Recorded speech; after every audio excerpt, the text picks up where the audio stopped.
Shalom, selamat pagi. Selamat datang di Renungan Harian Toraya Rabu 13 September 2023. Sebelum masuk di Renungan Harian Toraya, mari kita berdoa. Bapa, tak henti-hentinya kami mengucap syukur Tuhan. Pagi yang cerah, udara yang segar, luar biasa. Hari ini kami akan baca firman-Mu. Biarlah firman-Mu ini tetap tinggal di hati kami dan kami lakukan setiap hari. Di dalam nama Tuhan Yesus. Haleluya. Amin. Pembacaan terdapat pada Mazmur 77 ayat 1 sampai 11. Mazmur 77 ayatnya yang ke-10. Perbuatan Allah di masa lampau.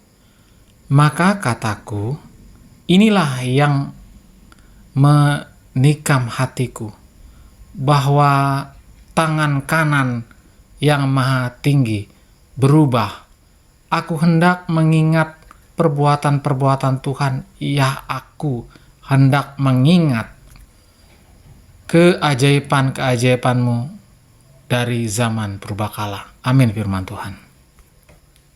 Tema pagi ini adalah berserulah kepadanya. Ada sebuah lagu yang berjudul Ratapan Anak Tiri, mengatakan betapa malang nasibku semenjak ditinggal ibu, walau kini dapat diganti seorang ibu. Ibu tiri tiada sama rasanya, ibu kandung yang tercinta, menyayang sepenuh jiwa, penuh kasih lagi mesra. Lagu ini mengisahkan seorang anak tiri yang mengalami penindasan dari ibu tirinya. Hidupnya hanya dipenuhi kesusahan dan keputusasaan. Kasih sayang ibu kandung yang pernah dialami tinggal kenangan yang menyedihkan. Mau mengadu kepada siapa? Demikianlah yang dialami pemazmur yang menggumuli dengan dirinya dan Tuhan. Ia seakan-akan tidak mengerti mengapa Tuhan sepertinya melupakan janji-janjinya dan membiarkan umatnya terus dalam tekanan akibat perbudakan. Dalam kondisi tertekan, ia tidak merasa lelah untuk terus berdoa siang malam dengan suara nyaring. Tidak berarti teriak dengan suara keras, tetapi yang dimaksudkan adalah dia semakin bersungguh-sungguh berseru kepada Allah.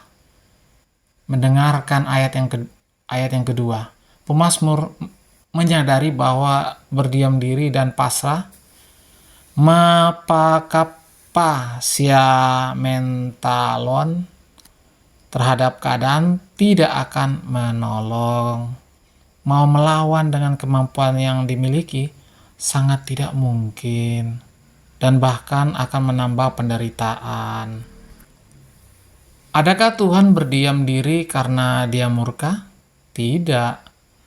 Masa lalu mengingatkan pemazmur betapa Tuhan itu sungguh-sungguh mengasihi umatnya. Tuhan tidak tidur. Dia terus menyendengkan telinganya untuk mendengar keluh kesah anak-anaknya. Karena itu, jangan pasrah dalam menghadapi berbagai tekanan hidup. Dengan kasih-Nya, Dia memanggil kita. Berserulah kepadaku pada waktu kesesakan. Aku akan meluputkan engkau, dan engkau akan memuliakan aku. Mazmur 50 ayat 15. Amin. Mari kita berdoa. Terpujilah Engkau Tuhan Yesus dari selama-lamanya sampai selamanya. Kami mengucap syukur hari ini kami masih bisa mendengarkan firman-Mu Tuhan. Biarlah firman-Mu ini tetap tinggal di hati kami dan kami lakukan setiap hari. Di dalam nama Tuhan Yesus. Haleluya. Amin. Selamat pagi, selamat beraktivitas. Tuhan Yesus memberkati. Amin.